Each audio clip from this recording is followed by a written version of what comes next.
One of the crucial elements of any song is its feel or rhythm. The drums and percussion clearly form the backbone to a song and can ultimately affect the listening experience.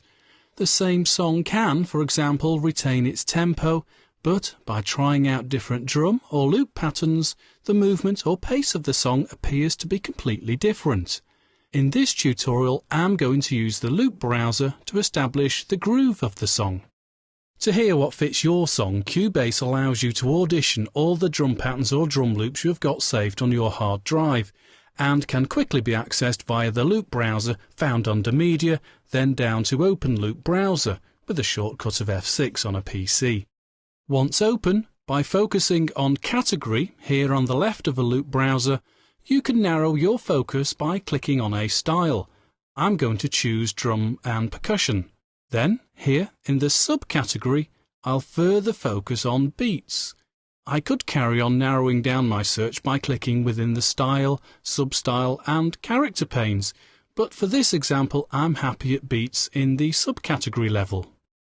Here, in the main section of the loop browser, I am given further information pertaining to the WAV files on my hard drive.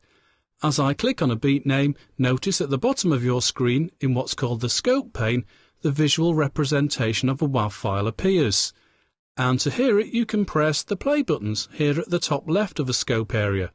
In Cubase, you will hear a full stereo playback of a file, but for this tutorial, I have reduced the quality to keep the file size low. I've already established I want to use the file called 120 beat 007 in my song to establish the initial groove. I'll just click play in the scope pane to check it is the correct file. Yep, that's the one. Now, if you remember, my cursor in Cubase's Arrange page was set to 0 and my left locator set at bar 3.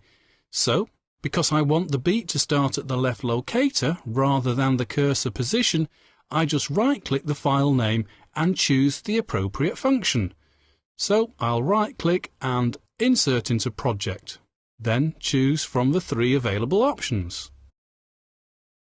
OK, I'll close my loop browser now, and you can see the loop has, as indicated, inserted itself at bar 3 where my left locator is. I'll just move my transport bar out of the way a little and play the loop.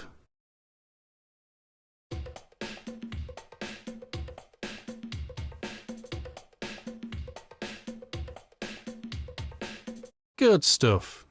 Now, I've purposely chosen a busy loop here despite the fact that I know I won't be keeping it in the song.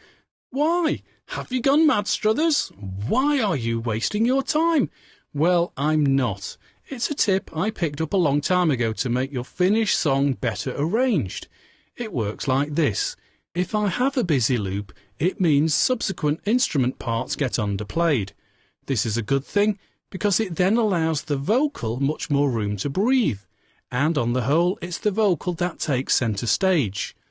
Once the vocal has been put down with some instrumental parts, then a more measured and steady groove replaces this starter groove.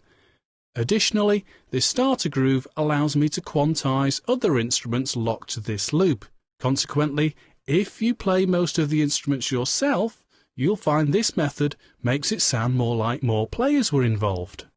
Furthermore, the less busy your mix is, the louder you can get it to sound. So there's more on this in the mastering section of this VTC course later. So, having said all that, I just need to repeat this loop for the duration of the song. Click once on the loop, then go to Edit, drop down to Repeat to open this dialog box. I'll tick Shared Copies and insert how many repeats I want. I'm not sure how many I need for the duration of a song, so I'll just try 20. No, need more than that. So I'll do it again and add another 20. Haha, too many now. I know I could work it out easily by looking at the marker track, but it's only a couple of seconds to fix it. I'll delete all the repeated loops I don't want. Just zoom in and out of the full length of a song. There, done. To recap, I've used the loop browser to establish a purposely busy groove. Of course, you can simply choose the correct loop if you prefer, but this is a method for helping get more movement to the soon-to-be recorded instruments and their musical relationship with the song's vocals. Okay, enough about movement, let's move on.